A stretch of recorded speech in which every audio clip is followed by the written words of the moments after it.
Each and every one of you guys, man. I am what you need to watch on my channel.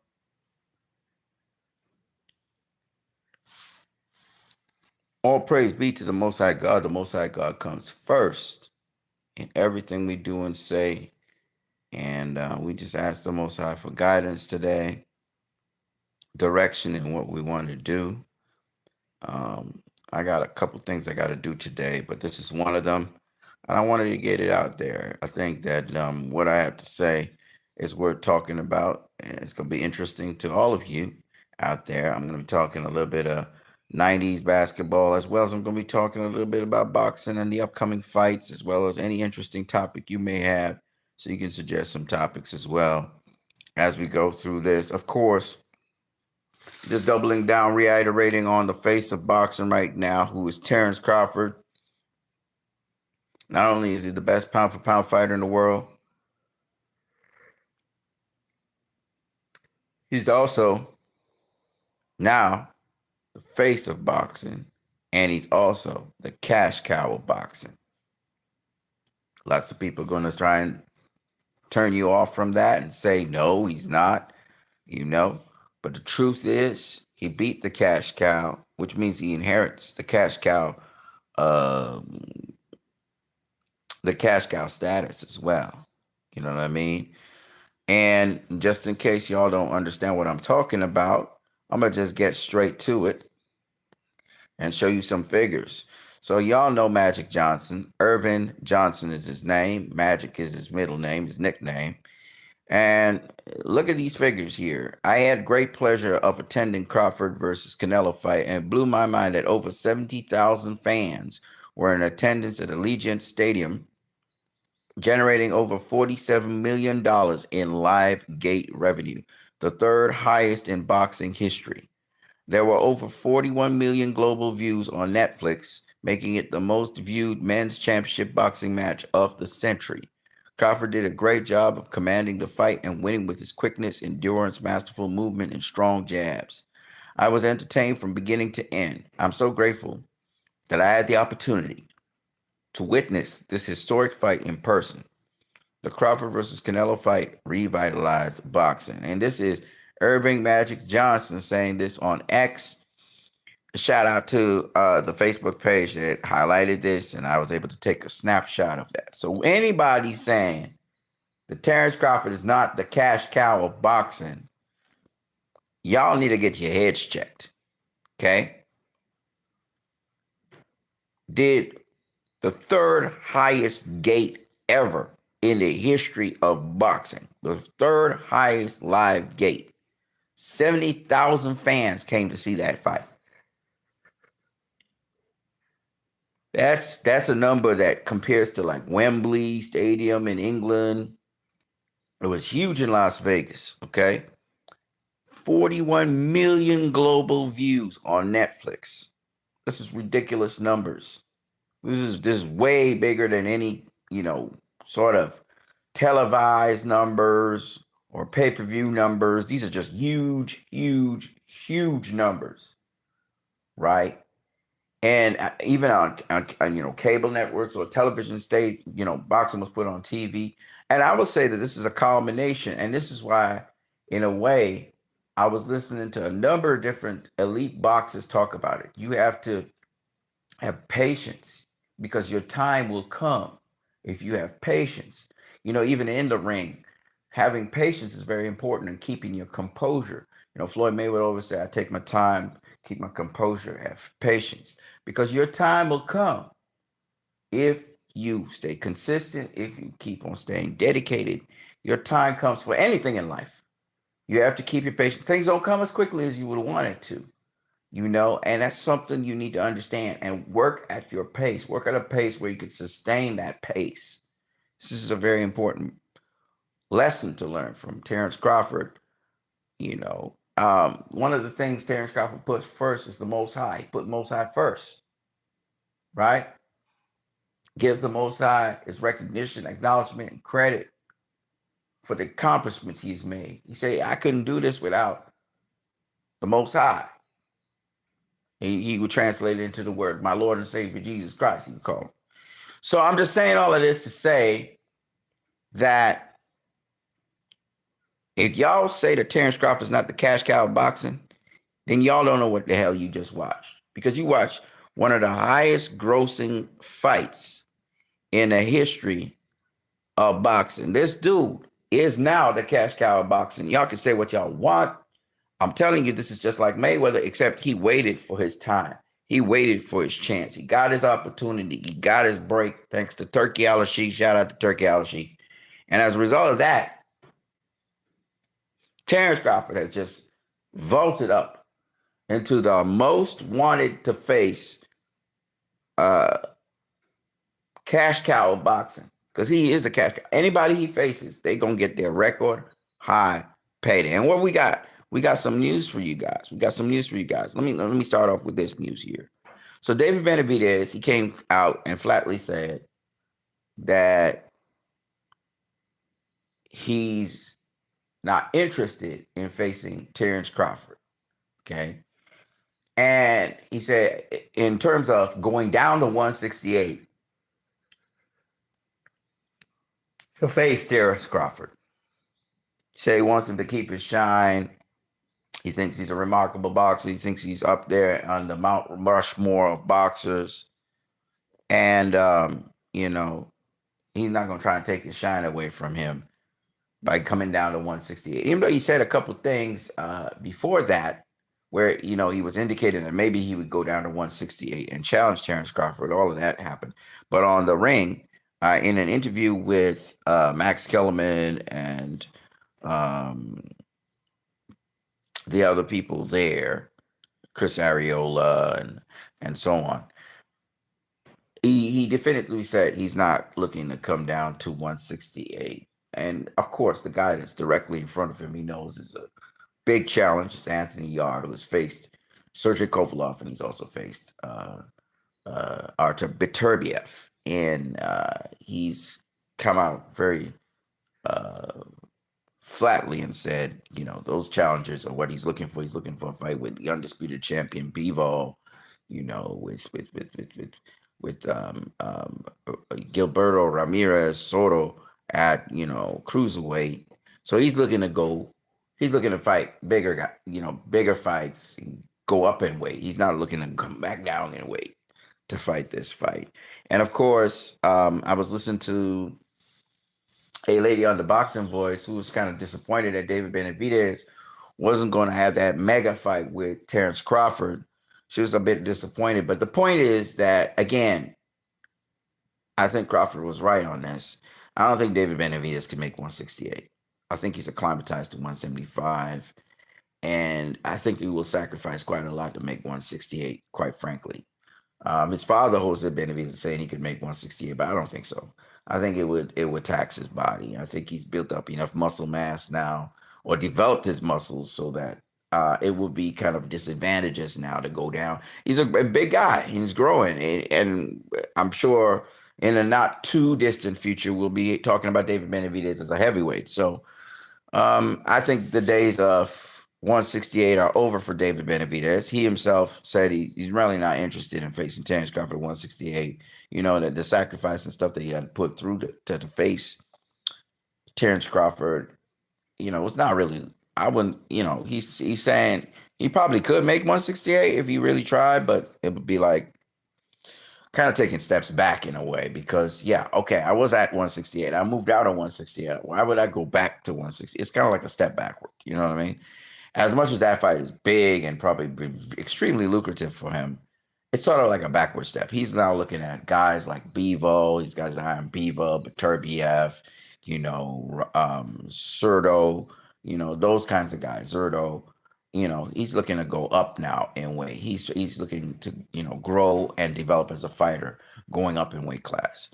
So I guess the days of David Benavidez facing Terrence Crawford are over. If anything, maybe Canelo could jump up to 175 and face David Benavidez, but I don't think David Benavidez's days of 168 are ever coming back. I think that's over with.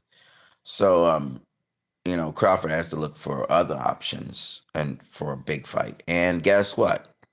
On the horizon for Terrence Crawford, there are a number of people who are willing to face him, and one of them is Janibek Alim Kanuli, who is the unified WBO and IBF middleweight champion. He's undefeated. He's a southpaw too. And Ring Magazine reported that um, Alim Kanuli, Janibek, he reveals he would gladly face Terrence Crawford next. Bud suggests a possible move to 160 pounds following his win over Canelo Alvarez. So it looks like, and there he is saying it right there on Twitter, if Crawford agreed to fight me, I would gladly face him. Or fight would, So clearly, if Crawford wants to face the very best at 160 and become undisputed, it's very possible he could do that. He could have his opportunity, and he doesn't have a problem facing Janibek. So, or should I say, Janibek doesn't have a problem facing him. So there you go. There's the move that Crawford was talking about. Crawford in the post fight interview was talking about probably exploring 160, going down instead of going up in weight, and seeing how that works out. Also, if you look at Crawford's shirt, you see R.I.P. Trent, which probably was one of his friends who died. So it's just a lot of interesting things that Terrence Crawford has been involved in, and that would be, I guess, the next biggest fight out there for Terrence Crawford. I don't think there's anything at 168 that would be as big as a Janibek Crawford fight, because again, Janibek's undefeated. Janibek's the unified champion middleweight. Janibek is considered the best middleweight right now in the middleweight division, even though you do have Arislandi Lara and Carlos Adama there. Still, Janibek is considered the best middleweight there right now. So if Terrence Crawford, for example, wanted to face Janibek, let's say he gets by Janibek, he beats him, then he'd probably just have to fight the winner of Carlos Adamas and Arislandi Lara.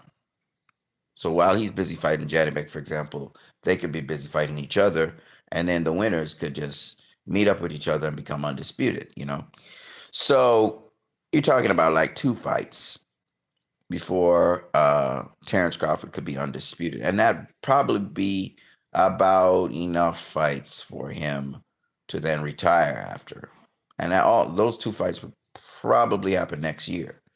So we're talking about him being 38 years old, maybe possibly 39, depends on when the fights happen.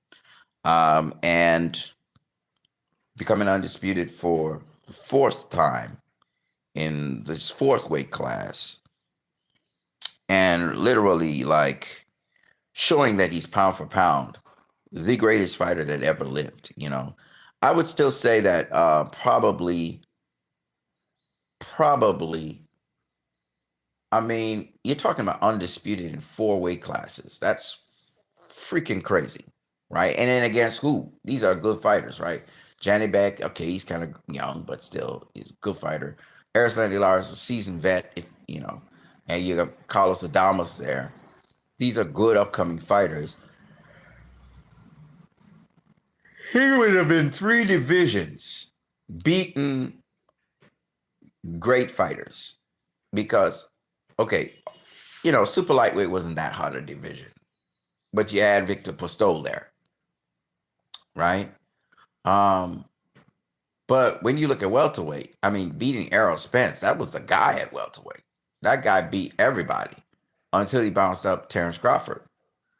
That's a notable win. I don't know if Errol Spence will become a Hall of Famer. It depends on whatever else he does. But that was a big win because Errol Spence was on the pound for pound list at the time. He was considered a bigger guy. He was considered the guy that you had to box to beat him. Terrence Crawford destroyed Errol Spence, and then Terrence Crawford then faces Canelo Alvarez. So if he goes and he faces and unifies 160, which has good fighters on there, I don't know if they'll become Hall of Famers or not, but they're good fighters on there. Arislandi Lara had a hell of a career. Maybe we'll be in the Boxing Hall of Fame. Maybe we'll not. I don't know. He fought Canelo Alvarez, who's going to be a Hall of Famer. He's also fought Paul Williams. I mean, this guy fought everybody. He fought also Danny Garcia, who's probably going to go into Boxing Hall of Fame. So you know, you got a bunch of guys in there that he's fought who are potentially Hall of Famers. So maybe he does make it into the boxing hall. He was a good fighter. He was a very good fighter. And he called out a lot of people. He just never got some of the fights he wanted, like Triple G. He wanted a Triple G fight. So, you know. So all I'm saying is that this is the more unlikely direction that Terrence Bud Crawford would go. Again, I'm not mad at Terrence for doing this. You know, I was just saying there's a mega fight between him and Benavidez, and any fight fan would want to see a fight like that. But it seems as though we're not going to get that fight because David Benavidez is not going to try and come down to 168 to do that fight. So the next best thing is, of course, going down to 160 and making a name for yourself at 160. If you stay at 168, there's nobody else I think worth the time of Terrence to fight at 168, you know?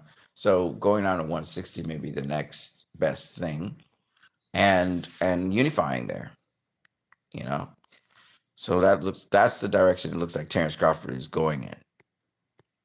I want to just mention some upcoming really good fights, and you guys can leave your comments on this stuff. Don't forget to smash the like button if you like the content that's coming through. But Fulton versus Foster by PBC, that's a good fight. Fulton coming up from featherweight, being the featherweight champion, to face on Oshaki Foster. That's a very good fight. That's going to be on the undercard co-main event of Fundura versus Keith Thurman, which I'm not so fired up about because I don't really think much about that fight. Thurman's pretty old, and Fundura, yeah, he throws a lot of punches, but he doesn't really impress me like that. But be that as it may, I would like to see the fight. Fundura, clearly beat Tim Tszyu by making him quit. So Fundura is showing himself to be, a very dominant sort of fighting guy. But I'm more interested to see how Keith Thurman will navigate that, being as old as he is and so forth. So we'll have to see how Keith Thurman if he can actually deal with Fundora, or if Fundora is going to overwhelm him as well, and either get a stoppage win or a hard fought win. But Fundora fights very, very, very, very hard. So it's not surprising to me if he pulls off, what he does pull off. Speaking of Oshaki Foster versus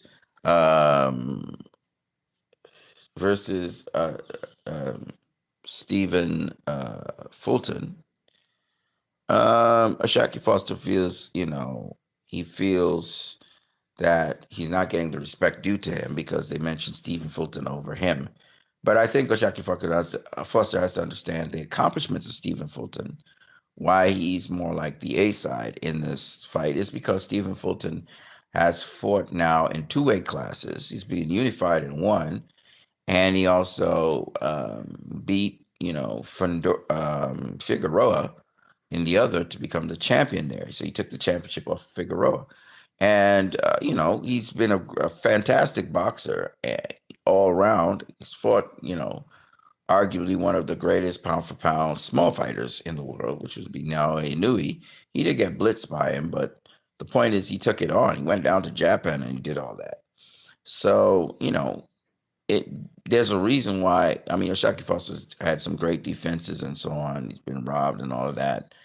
But the difference is here that, Fulton has done so much more that's why they mentioned Fulton first.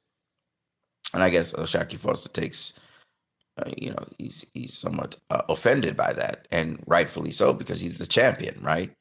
So that's fuel for the fire for him to show what he can actually do against Stephen Fulton.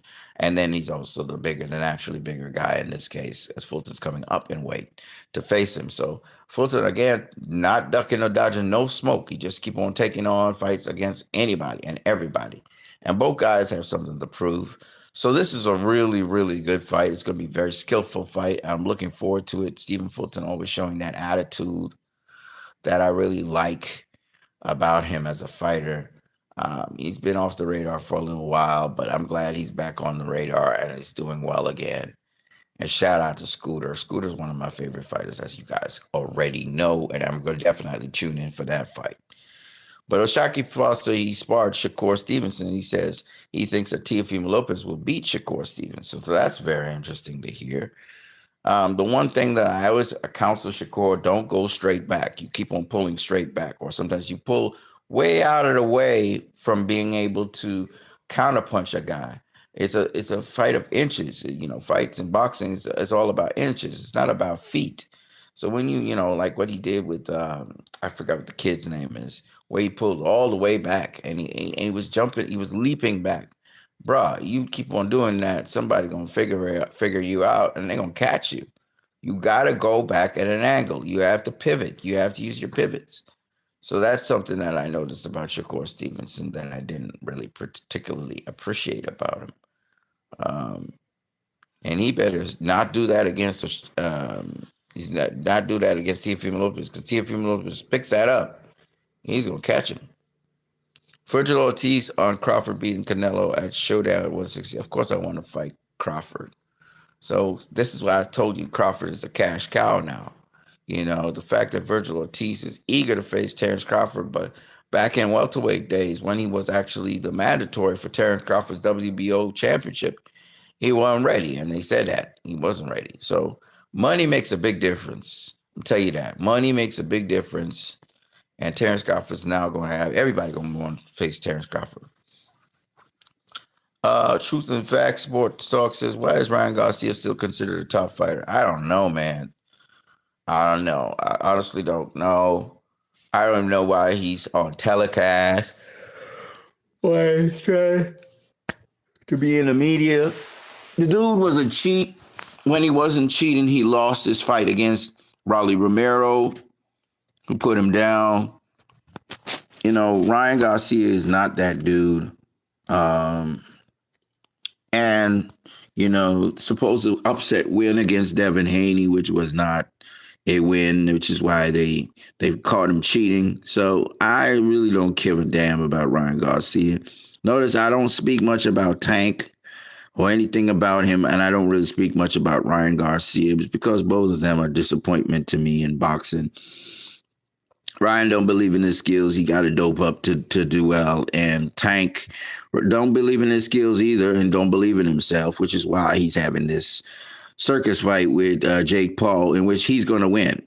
He's going to stop Jake Paul, and that would be that. And I told y'all that. I told you boxing's about experience. Boxing's about IQ, knowledge, skill. I mean, you guys go watch the the press conferences. You'll see what I mean. Tank ain't fired up for nothing. He don't need to be fired up for nothing. He don't even have to train for this fight if he didn't want to. This is easy work. Right? And since it's an exhibition, they're saying it's going to still be a real fight. They're going to score it, and there'll be judges and everything. It ain't going to mean shit, though, because nobody's going to sanction it. So it's not going to be on their boxing record. So that's why it's called an exhibition. Exhibitions are basically fights outside of, sanctioned fights. So it's not going to be a sanctioned fight. So that's why it's an exhibition. So, yeah, you can have a winner in an exhibition. You can set any kind of rules you want in an exhibition. Right. And so there could be a winner. I think with Pacquiao versus the kickboxer, I think Pacquiao was a winner or some shit like that. I don't even know how, but whatever. But yeah, so, those guys are a disappointment to me in the sport of boxing. There are no hold fast rules. You don't have to, some people are saying, well, Tank could have waited till he retired to do the exhibition and stuff like that. I just want to clear the air. There's no time when you can't do an exhibition. You can do an exhibition in the middle of your career. You can do an exhibition. Lots of fighters did that. The great, what's his name? Um, oh shit, what's his fucking name? Heavyweight champion of the world, the man who had the longest record for a while, without being without suffering a loss. I forgot what his name is. The longest. Joe Louis, right? Joe Louis. Joe Louis had exhibitions in between his fighting. You know, you could consider them stay busy fights if you wanted to, but they weren't ever put on his record because, and that was a thing back in the day. You had lots of exhibitions. You had fights, and then you had exhibitions. So, you know, so the Jake Paul, Javante Tank, and not to defend it because I don't really care about it, right? But I'm just saying that if Tank chooses to do an exhibition in the middle of his career, there's nothing wrong with that. But here's the problem. If you do an exhibition in the middle of your career when you should be rematching somebody to confirm that you will win, that you got an off night or whatever, that's where I have a problem. Because if you should be immediately rematching the guy that people think beat you, and you're not interested, you're not eager to make that happen, then it tells me that you're not really about it. Like your integrity, your pride as a boxer to be the best, you're not really interested in that. Because what you're basically saying, remember that fight ended in a draw, which was a robbery because really and truly, Lamont Roach beat Tank Davis. They just didn't give him the decision, but he beat him. My thing is that, Tank should be interested in setting that record straight, run that right back. And if there's a Jake Paul fight afterwards, sure, have a Jake Paul fight. Tank tried to explain that, he felt burned out about boxing and a lot of things happening behind the scenes that people don't know about. And so he needed a break, and this is his break right there with the Jake Paul fight.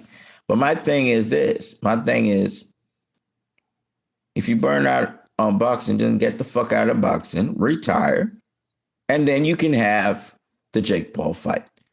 Because you're no longer in the boxing, so nobody can demand anything of you, But when you retire, understand this. You're going to be considered a duck. You ducked Lamont Roach. That's what we're going to consider you as doing. You ducked the smoke, right? Because the guy beat you, and we all saw it. He didn't get the recognition for it officially, and you ducked out of boxing. He was like, you ducked the fade, right? And it'll also show us another thing. It will show us that, and all the people rating up Tank Davis and all this stuff, I'm tired of hearing y'all guys try to defend him and try to protect him. He don't need no defense and no protection because he said, fuck y'all. That's what he said. Fuck the fans, right? He don't need no defending or protection, right? Brian Garcia don't need no defending and protection. Y'all need to stop trying to defend and protect these guys who are underperforming. Who has Tank Davis beaten? I'll say it again. I'm going to say it always. On the top level, the very top level of any weight class he's been in. We had Devin Haney. He had the opportunity to fight Devin Haney. He didn't fight him. He had the opportunity to fight Lomachenko. He didn't fight him. He had the opportunity to fight Shakur Stevenson. He didn't fight him. When he jumped up to super lightweight, he had the opportunity to face Josh Taylor. He didn't fight him. He had the opportunity to face Teofimo Lopez. He didn't fight him. These were all the number one fighters when he went down to super featherweight. All right, when he was at super featherweight. The number one super featherweight was, I forgot what the guy's name is right now. Oscar Valdez beat his ass. He never fought that guy. Okay? So this guy goes from division to division, and he's not looking to conquer the division. He's not looking to be the best. Yet y'all claim that he's the best. He was the best lightweight. He was the best super featherweight. He was the best super, y'all were ready to crown him the best super lightweight, except Josh Taylor wasn't having that shit. Right? Teofimo Lopez wasn't having that. You want to be the best, you got to come see me. That's what they were saying. Okay. So he's still considered the best. He was still up to recently considered the best lightweight in the world. And they were even saying that he was the face of boxing. I remember all this shit. How you gonna be the face of boxing and Terrence Crawford was existing in boxing and doing his thing in boxing? How you the face of boxing? So Gervonta Tank Davis been overrated for a long time in the boxing community for beating good fighters like Rolly Romero's an okay good fighter, you know. He got a lot of flaws. He's not the best thing out there. Ryan Garcia is a flawed fighter. We all know that. All he got is a left hook, you know. Um, so yeah, you beat Ryan Garcia, but you had to dehydrate him down to make him less of a threat to you. And again, that's your priority. You could do that. You know what I'm saying? But my thing is, at the end of the day, you know, Ryan Garcia wasn't the top three, top two lightweight in the world.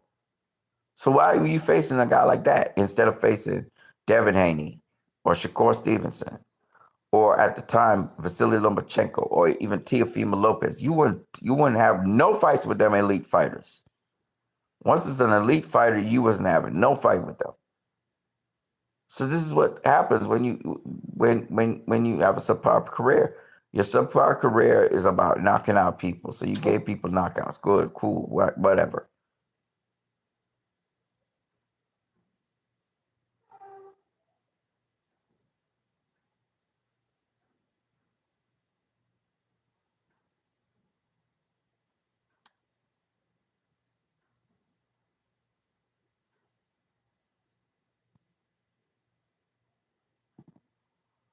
Okay. So I just wanted to cover that. I had a pause because I was starting to go to sleep. Yeah, I'm still tired from yesterday. I pushed myself to the max. I want to just bring to your attention one of the greatest Hall of Fame referees in the business. He's retired now. As Kenny Bayless. And he talked about coming up in boxing and the racism he had to deal with.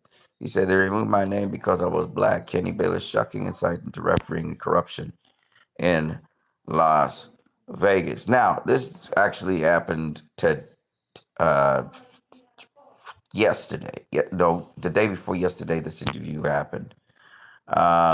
And just to kind of show you what Kenny Bayless' refereeing accomplishments were, he had Antonio Tarver versus Roy Jones Jr., Bernard Hopkins versus Oscar De La Hoya, Manny Pacquiao versus Eros Morales 2.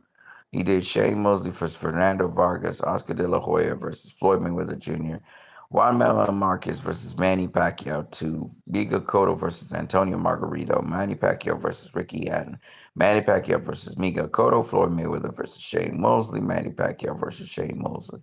Amir Khan versus Danny Garcia. He said Manny Pacquiao versus Shane Mosley. He said he made a mistake in that. He thought that Shane Mosley had knocked down Manny Pacquiao. He had lapsed in his judgment, realizing that it really was a push. Shane Mosley pushed down Manny Pacquiao. Amir Khan versus Danny Garcia. Manny Pacquiao versus Juan Manuel Marquez 4. Floyd Mayweather Jr. versus Canelo Alvarez. Manny Pacquiao versus Timothy Bradley 2. Manny Pacquiao versus uh, Timothy Bradley 2. Floyd Mayweather versus Marcus Maidana 2. Andy Lee versus Matt Korobov. Remember that? That was a great fight. Floyd Mayweather Jr. versus Manny Pacquiao. Floyd Mayweather Jr. versus Andre Berto. Canelo Alvarez versus Amir Khan. Manny Pacquiao versus Jesse Vargas. Jesse Vargas. Okay, we got it right. Canelo Alvarez versus Gennady Golovkin, Alexander Usyk versus Maris Bredis, Manny Pacquiao versus Lucas Matisse, Manny Pacquiao versus Keith Thurman. Isn't that crazy? Tyson Fury versus Tom Schwartz, Deontay Wilder versus Luis Ortiz 2, Deontay Wilder versus Tyson Fury 2, and Just Taylor versus Jose Ramirez. All during this time to 2021, Kenny Bayless had refereed all of those major fights in boxing. So that's pretty crazy. Now, the last thing I'm going to do in this stream is I'm going to speak a little bit about, don't forget to smash the like button, the Chicago Bulls. If you look at the Chicago Bulls here, these five players, because it's five players a team, or it's six, five players, I think it is a team. Look at this lineup here. You got Scottie Pippen, Michael Jordan, Dennis Rodman, and Derek Harper. These were the guys that pretty much led the Bulls defense. They were the defensive stoppers for the Bulls. And you have Tony Kukoc, who could really score, and he was a left-handed player. Here's the Bulls team, and I believe this was what year? 1996, possibly.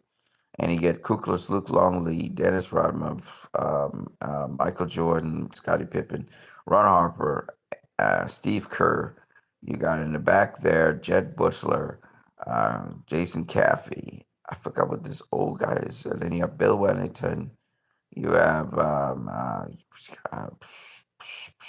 forgot his name. I, uh, I, I don't know the other guy's name either. And Randy. He's got lots of speed though. Randy something. I can't remember what his surname is. Yeah, the Bulls again, but this is a different Bulls team. You got Randy Brown, Randy Brown, Ron Harper, Scottie Pippen, Michael Jordan, Dennis Rodman, Jet Bushler, Steve Kerr, Jet Bushler.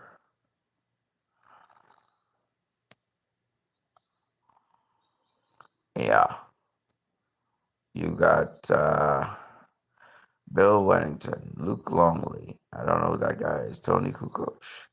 I know his name, but I can't remember his name next to Tony. I don't know the white guy that I'm seeing there because he's on the bench. Um, but this is sort of the starting lineup. Again, you have the coaches. If you look, the second coach inside of from your right is, of course, the man who devised the triangle offense, namely Tex Winter. And you see in the middle there at the top of the coaches, you have Phil Jackson, and then you have here Bill Cartwright. It's another defensive coach. Here you had Charles, I can't remember what his name was, surname, but he was also, I'm not sure if he was a defensive coach or what kind of coach he was. Because these guys, they were coached all the time by different coaches.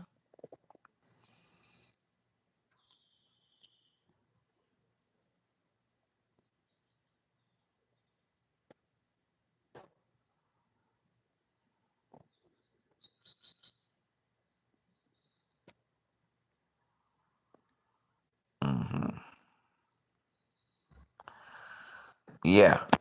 So I wanted to talk a little bit about Ron Harper, particularly.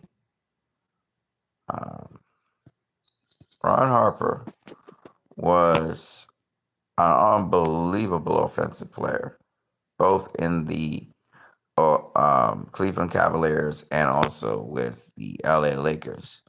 But he always wanted to play with a team. He didn't want this individual plays and individual accomplishments. He was the main scorer for the LA Clippers and also for the Cleveland Cavs.